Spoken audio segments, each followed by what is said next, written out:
नमस्कार, आप देख रहे हैं हमारा खास बुलेटिन प्रणाम देवभूमि। मैं ऋतु तिवारी पोखरियाल। बुलेटिन की शुरुआत करेंगे।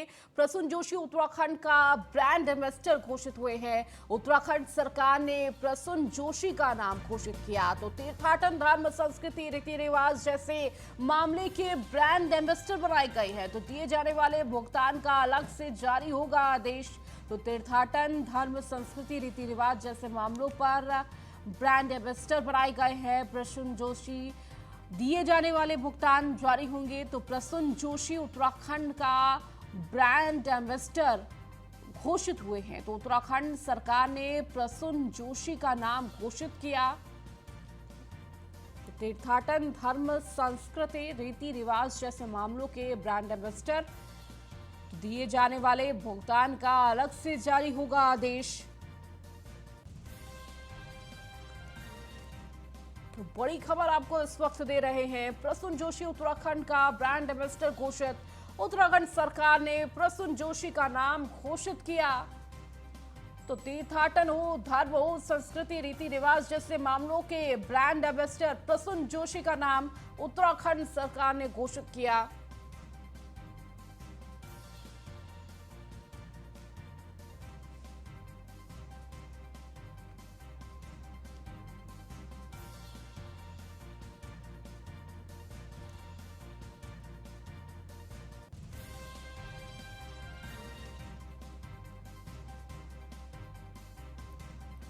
कांग्रेस प्रदेश अध्यक्ष करण माहरा ने कांग्रेसियों को घर के भेदियों से बचने की सलाह दी है। इस दौरान उन्होंने बीजेपी पर भी जमकर निशाना साधा।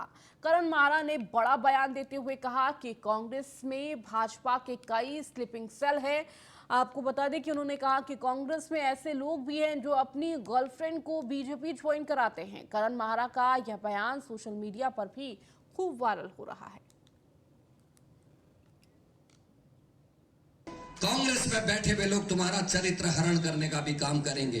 ये बहुत तेजी से हो रहा है। राजनीतिक लड़ाई लड़ो, किसी के व्यक्तिगत जीवन में चरित्र हत्या करके किसी का नुकसान ज्यादा समय तक नहीं कर पाओगे, लेकिन कांग्रेस का नुकसान तो मत करो बेशर्मो। ये मैं आप सबसे कह रहा हूं, जितने यहां बैठे अपनी अपनी लाज बचा के रखो। आपके ऊपर कोई उंगली ना उठा सके, इस बात का ध्यान रखो। क्योंकि ये जो लोग हैं जिनको बीजेपी ने कांग्रेस में डाला है या बीजेपी के जो सहयोगी हैं, वो निश्चित तौर पर कांग्रेस के हर उस आदमी का विरोध करेंगे, उसकी चरित्र हत्या करेंगे जो कांग्रेस को मजबूत करने का काम करेगा। और ये पहचान है उन लोगों की कि ये अगर कांग्रेस के किसी आदमी के लिए खिलाफ बोल रहा है तो इसका मतलब ये भारतीय जनता पार्टी से मिला हुआ है। उसका कारण बताता हूं। एक मीटिंग होती है, मैं थोड़ा लंबा बोलूंगा लेकिन माफी चाहता हूं, क्योंकि ये विषय अपने कार्यकर्ता से अगर नहीं बांटूंगा तो ये मीटिंग का कोई सार नहीं रह जाएगा। एक मीटिंग हुई जिसमें अमित शाह आए थे और अमित शाह ने अपने विधायकों से कुछ प्रश्न पूछे और उन्होंने लास्ट में ये कहा कि सत्ता पाने का और कांग्रेस को कमजोर करने का एक ही तरीका है, आप मूर्ति भंजन करो। मूर्ति भंजन का मतलब समझते हैं? अगर शैलेंद्र रावत चुनाव लड़ने वाले हैं तो शैलेंद्र रावत के चरित्र पे कीचड़ उछालो, शैलेंद्र रावत के काम पे कीचड़ उछालो, शैलेंद्र रावत की छवि खराब करने का काम करो। अगर प्रीतम सिंह अच्छा काम करे तो प्रीतम सिंह का चरित्र खराब करो, प्रीतम सिंह के बारे में उल्टा सुल्टा बोलो। हरीश रावत अच्छा काम कर रहा है तो हरीश रावत की चरित्र हत्या करो, हरीश रावत का विरोध करो। और वही काम कांग्रेस में बैठे हुए वो दुष्ट लोग जो बीजेपी से मिले हुए दिन में कांग्रेस के दफ्तर में होते हैं, रात को भारतीय जनता पार्टी के नेता के घर में होते हैं, दिखते कांग्रेस के हैं और अपनी गर्लफ्रेंडों को जो है बीजेपी में ज्वाइन कराते हैं, ऐसे लोगों से कांग्रेस को बचाने की जिम्मेदारी आप लोगों को देना है। आप लोगों से प्रदेश अध्यक्ष कांग्रेस कर्ण माहरा जी का जो ये बयान है, ये अपने आप में किस मानसिकता को दर्शित करता है, ये हम सबके सामने है।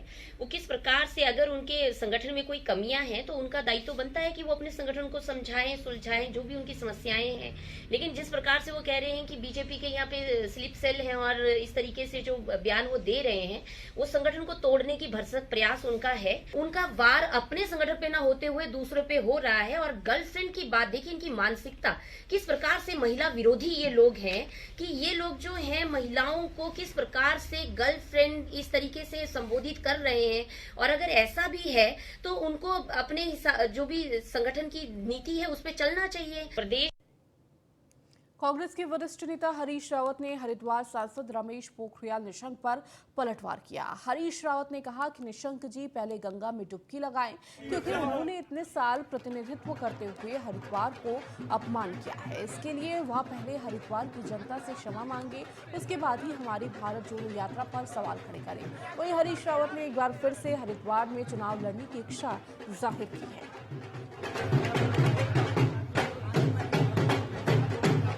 पहले गंगा में 5-7 डुबकी लगा करके जो उन्होंने इतने वर्षों के प्रतिनिधित्व में हरिद्वार का अपमान किया, उसके लिए हरिद्वार से क्षमा मांग लें, उसके बाद जो है हमारी यात्रा पर कोई कमेंट। आईआईटी रुड़की में 175वां स्थापना दिवस का भव्य आयोजन किया गया, जिसमें मुख्य अतिथि के तौर पर लोकसभा स्पीकर ओम बिरला ने शिरकत की। साथ ही विशिष्ट अतिथि के तौर पर भारत सरकार में डाक विभाग के सचिव विनीत पांडे मौजूद रहे।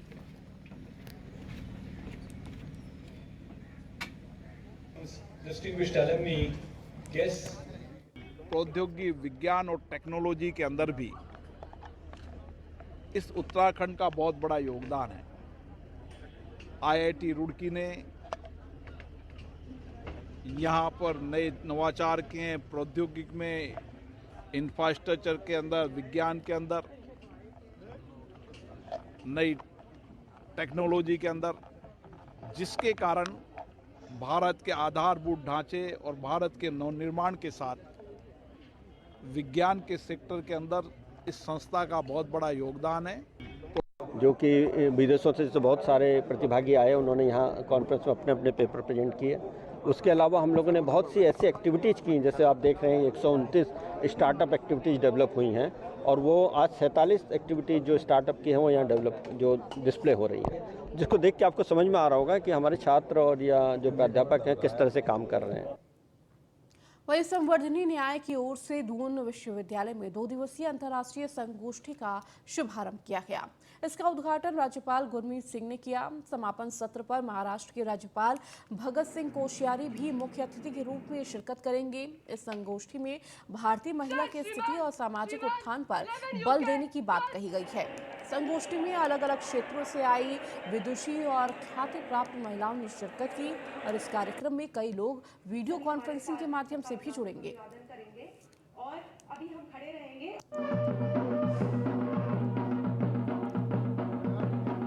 महिलाओं के बारे में दृष्टिकोण, उसके बारे में यज्ञ करना है।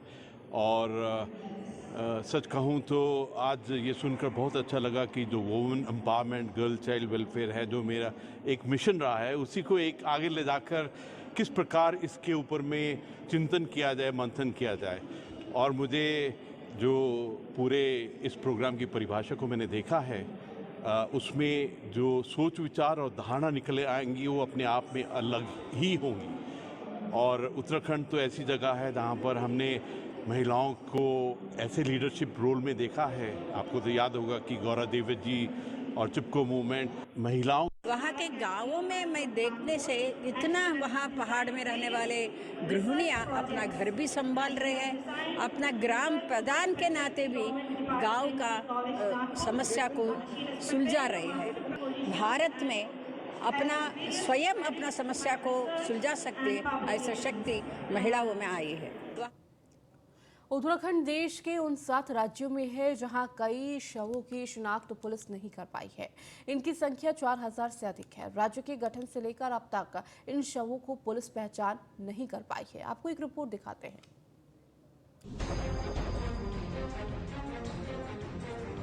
राज्य स्थापना यानी 9 नवंबर 2000 के बाद से अब तक 4703 अज्ञात लाशें राज्य भर में मिल चुकी हैं, जिनकी पुलिस पहचान नहीं कर पाई है। इन लावारिस शवों को लेकर हालांकि केस दर्ज किया गया है। उत्तराखंड पुलिस के रिकॉर्ड में दर्ज हजारों मृतक पिछले 22 सालों से अज्ञात शव के रूप में दर्ज हैं। ये लोग कौन हैं, इनकी मौत की वजह क्या है, ये बात कभी सामने ही नहीं आ पाई। पुलिस के लिए इन अज्ञात डेड बॉडीज का पता लगाना एक बड़ी चुनौती रहा है। राज्य बनने के बाद से सबसे अधिक डेड बॉडी हरिद्वार जिले में 1396, देहरादून में 820, नैनीताल में 594, रुद्रप्रयाग में 623 लावारिस शव मिले हैं। अल्मोड़ा में 29, बागेश्वर में 27, चमोली में 72, चंपावत में 152, पिथौरागढ़ में 19, पौड़ी में 326, टिहरी में 217, उधम सिंह नगर में 379, उत्तरकाशी में 49 डेड बॉडी अब तक बरामद हुई हैं। इसके हमारा पूरा एसओपी है, प्रोटोकॉल्स है। जब कोई भी मिसिंग होता है पर्सन्स का, हमारे एक प्रोटोकॉल के हिसाब से उस पर पूरा हमारा यूनिट वो कर लेते हैं, इन्वेस्टिगेशन शुरू हो जाती है। हफ्ते मतलब 3 दिन तक गुमशुदगी में रखते हैं, उसके बाद फिर उसको 365 आईपीसी में बदल के इन्वेस्टिगेशन शुरू हो जाती है। तो उसके बाद भी कई बार ऐसा हो जाता है कि मिसिंग ट्रेस नहीं हो पाता है। और जो अनआइडेंटिफाइड डेड बॉडीज है उसका भी प्रोटोकॉल है, जो जैसे कहीं पे भी मिलता है उसको पंचनामा भरना है और उनको डीएनए वगैरह सब सेव करके रखते हैं ताकि कभी किसी के यहाँ पे मैच हो जाएगी। तो प्रोटोकॉल के तहत काम करते हैं हम। उत्तराखंड जैसे छोटे राज्य के लिए ये बड़ा आंकड़ा है। उत्तराखंड की पहचान पर्यटन प्रदेश के रूप में है। शांत प्रदेश होने के चलते अक्सर उत्तराखंड को बड़े अपराधियों की शरण स्थली के रूप में भी माना जाता है। अक्सर अपराधियों की प्रवृत्ति अपराध कर सबूत या लाश को कहीं दूर ठिकाने लगाने की होती है। लिहाजा इस लिहाज से भी उत्तराखंड में इन लाशों को देखा जा रहा है। उनके परिवार, उनकी फैमिली के प्रति हम क्या न्याय दे रहे हैं? नंबर 1 कि मर्डर हुआ तो एक्यूज पकड़े गए, नहीं पकड़े गए, क्या है? दूसरी बात यह कि आदमी के मृत्यु से जुड़े बड़े फाइनेंशियल बेनिफिट हैं, उससे वो वंचित रहता। क्योंकि एविडेंस एक्ट में ये प्रोविजन है कि कोई आदमी गायब है तो कब तक गायब रहेगा, कितने साल गायब रहेगा, तब उसको डेड माना जाएगा, कानून प्रिज्यूम करेगी। पुलिस के रिकॉर्ड में इन अज्ञात लाशों को चढ़ा दिया जाता है, लेकिन जिस तरह यह आंकड़ा बढ़ रहा है, पुलिस के लिए ये एक बड़ी चुनौती बन गया है। सामान्य पुलिसिंग के साथ इन अज्ञात लाशों के रहस्य को सुलझाना बेहद ही मुश्किल है। लिहाजा इसके लिए एक अलग टीम बनाकर इस पर काम किया जाना चाहिए। देहरादून से न्यूज़ 1 इंडिया के लिए सुदीप जैन की रिपोर्ट।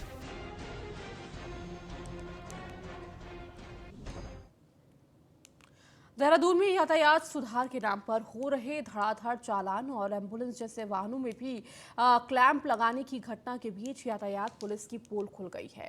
राजधानी में सिर्फ घंटाघर, राजपुर रोड और चक्राता रोड तक का सीमित ट्रैफिक पुलिस के चालान ऐप पर भी गलत और भ्रामक जानकारी दे रहा है।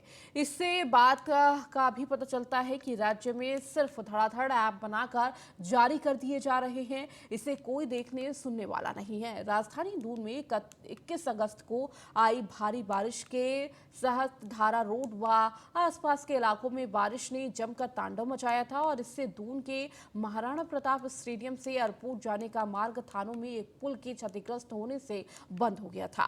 सीएम पुष्कर सिंह धामी ने खुद निरीक्षण कर निकले थे और करीब 5 दिनों के भीतर इस पुल पर वाहनों की आवाजाही शुरू कर दी थी। वहीं ट्रैफिक पुलिस द्वारा ऑनलाइन चालान के भेजे जा रहे लिंक को क्लिक कर ट्रैफिक पुलिस की ऐप अथवा पेज पर आज भी ये जानकारी साझा की जा रही है कि ये मार्ग बंद है और इस मार्ग का प्रयोग वाहन चालक ना करें। वहीं ट्रैफिक पुलिस के अधिकारियों ने इस बारे में जानकारी देने से इनकार कर दिया है।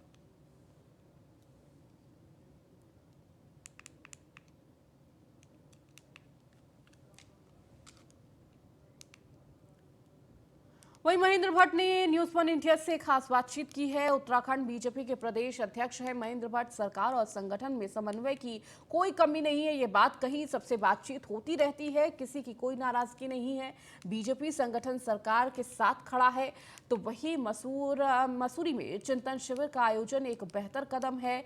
सरकार और अधिकारियों में बेहतर समन्वय स्थापित हुआ है। धामी सरकार एक बेहतर रोड मैप पर चल रही है।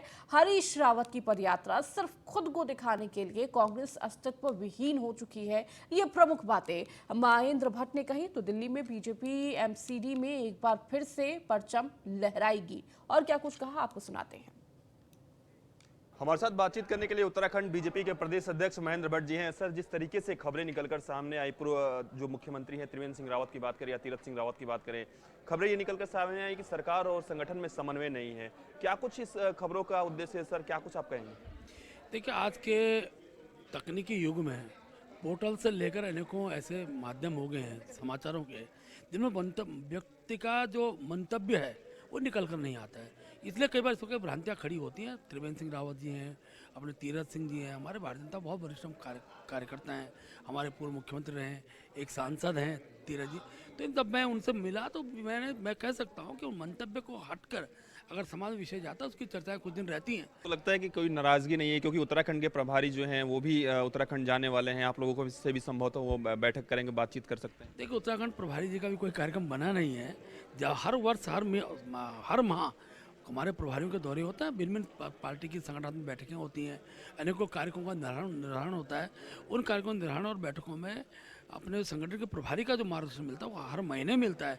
इसलिए वो आ रहे हैं किसी विषय को लेकर नहीं है, पार्टी के कार्यक्रमों को गति देने के लिए संगठन प्रभारी का हमेशा आगमन होता है। मुख्यमंत्री हरीश रावत पदयात्रा निकाल रहे हैं, लोकसभा चुनाव की तैयारी कहीं ना कहीं अभी से इसको जोड़कर इससे देखा जा रहा है।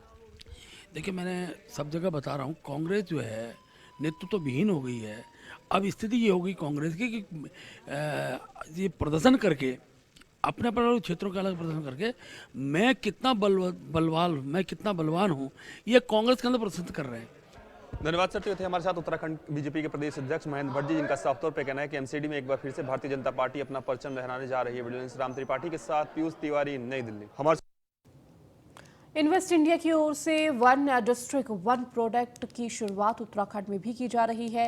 इसमें उत्तराखंड के 13 जिलों से 13 अलग अलग प्रोडक्ट्स चुने गए हैं। अल्मोड़ा से बाल मिठाई, उत्तरकाशी से लाल चावल जैसे प्रोडक्ट हर जिले में चुने गए हैं। तो इन्वेस्ट इंडिया का मकसद लोकल चीज़ों को ग्लोबल लेवल तक ले जाने का है। तो वन इंडस्ट्री वन प्रोडक्ट को और भी बेहतर बनाने के लिए अमेजॉन और जेम जैसे ऑनलाइन एप्लीकेशन प्लेटफॉर्म पर भी ओडीओपी बाजार रखा गया। तो इन्वेस्ट इंडिया के प्रयासों से उत्तराखंड के उत्पादों को अंतर्राष्ट्रीय बाजार में एक नई पहचान मिल सकेगी और इन सभी उत्पादों को बनाने वाले लोगों को भी उचित दाम मिल सकेगा।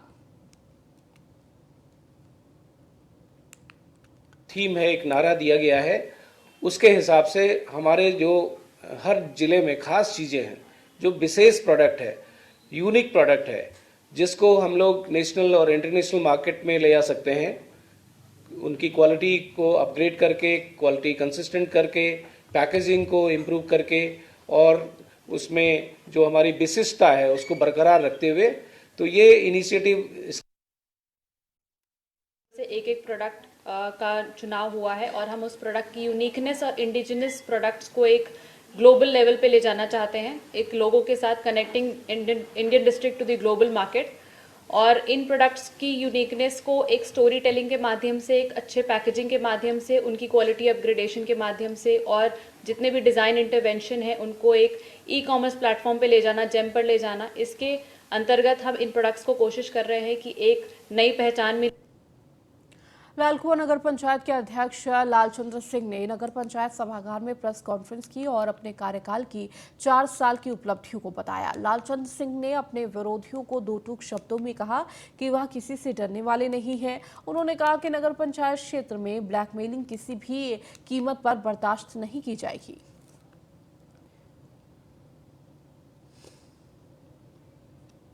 हमारे विकास कार्य को देख करके लोग घबरा रहे हैं, क्योंकि आज 25-30 साल के बाद दलित सीट आई है। तो कुछ लोग जो मनवादी विचार के हैं वो जानबूझकर हमें परेशान करने की कोशिश कर रहे हैं, क्योंकि हमने जो है विकास की जो धारा बहाया है, सबका साथ, सबका विश्वास, सबका सम्मान के साथ हमने हिंदू, मुस्लिम, सिख, ईसाई सब जगह काम किया है। गुरुद्वारे से लेकर के, मस्जिद से लेकर के, मंदिर से लेकर के हम सब जगह काम कर रहे हैं। तो हमारे काम को देख करके लोग बौखला। रुद्रपुर में बीते दिनों शहर की पॉश कॉलोनी और मेट्रोपॉलिसी सिटी में चले सत्यापन अभियान के दौरान पुलिस ने फर्जी डिग्री बनाने वाले गिरोह का पर्दाफाश किया है। पुलिस ने अब इस गैंग के मुख्य सरगना नवदीप भाटिया को गिरफ्तार कर लिया है। नवदीप के पास से भारी मात्रा में फर्जी डिग्री, डिप्लोमा और मार्कशीट पर मुहर भी बरामद हुई है। साथ ही महिंद्रा थार गाड़ी भी मिली है। तो नवदीप भाटिया पर 20,000 का इनाम घोषित था। जहां पर फर्जी डिग्री बनाने वाले संपूर्ण रैकेट को हमने पर्दाफाश किया था, जिसमें एक मेट्रोपोलिस की फ्लैट में फर्जी डिग्री की रैकेट था, जिसमें काफ़ी भारी मात्रा में मेट्रोपोलिस में जो विभिन्न छोटे छोटे शिकायत आ रही थी और पूर्व में घटनाएं घटित हो रहा था, इसके परिप्रेक्ष्य तो उसमें एक बहुत अच्छी सरप्राइज चेकिंग में उपलब्धि हो गई। एक फर्जी डिग्री बनाने वाला बृहद रैकेट हमने एक्सपोज किया था। आप सबको अवगत है, वो पूरा चर्चित केस था जहां पर फर्जी डिग्री बनाने वाले संपूर्ण रैकेट को हमने पर्दाफाश किया था, जिसमें एक मेट्रोपोलिस की फ्लैट में फर्जी डिग्री की रैकेट था, जिसमें काफ़ी भारी मात्रा में हाई-फाई प्रिंटर्स, बड़े बड़े मशीनें, उपकरण और फॉरेन मतलब कुल मिला के 3-4। काशीपुर के कोंडा पुलिस ने मानव तस्करी का भंडाफोड़ करते हुए एक शख्स को गिरफ्तार किया है। यहां आपको बता दें कि एक नाबालिग को बहला फुसला कर भाग लेकर शादी के लिए ऊंचे दामों पर बेचकर पैसा कमाने वाले गिरोह का भंडाफोड़ करते हुए इस शख्स को गिरफ्तार किया है, जबकि उसके पास 4 साथी फरार हो गए हैं, जिसकी पुलिस तलाश कर रही है।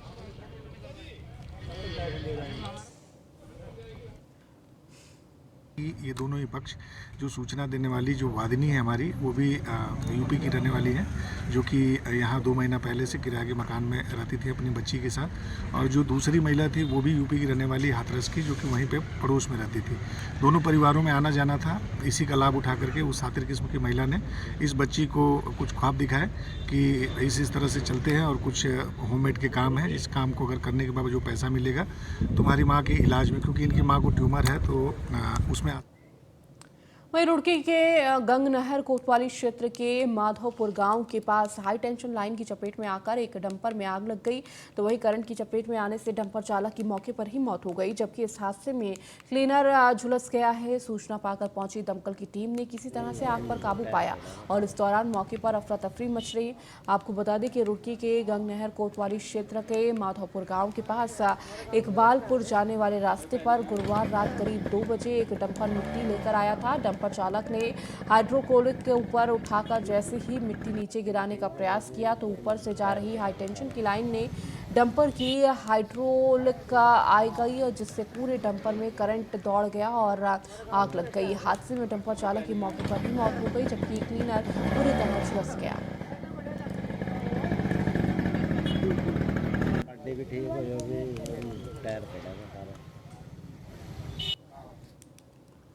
हरिद्वार के जाने माने बिल्डर और समाज सेवी यूसी जैन का शारीरिक शोषण का आरोप लगा है। यूसी जैन के द विजडम ग्लोबल स्कूल में पढ़ाने वाली एक शिक्षिका ने स्कूल के चेयरमैन यूसी जैन और प्रिंसिपल संजय देवांगन पर शारीरिक शोषण करने और संबंध बनाने का दबाव डालने का आरोप लगाते हुए मुकदमा दर्ज किया है। पीड़ित महिला ने शिकायत देते हुए बताया कि वह द विजडम ग्लोबल स्कूल में पढ़ाती है। स्कूल के चेयरमैन और प्रिंसिपल लंबे समय से उस पर संबंध बनाने का दबाव डाल रहे थे। इनकार करने पर उसे नौकरी से भी हटा दिया गया है। पीड़ित महिला की शिकायत पर ज्वालापुर कोतवाली में मुकदमा दर्ज कर लिया गया है। पुलिस मामले की जांच में जुटी हुई है।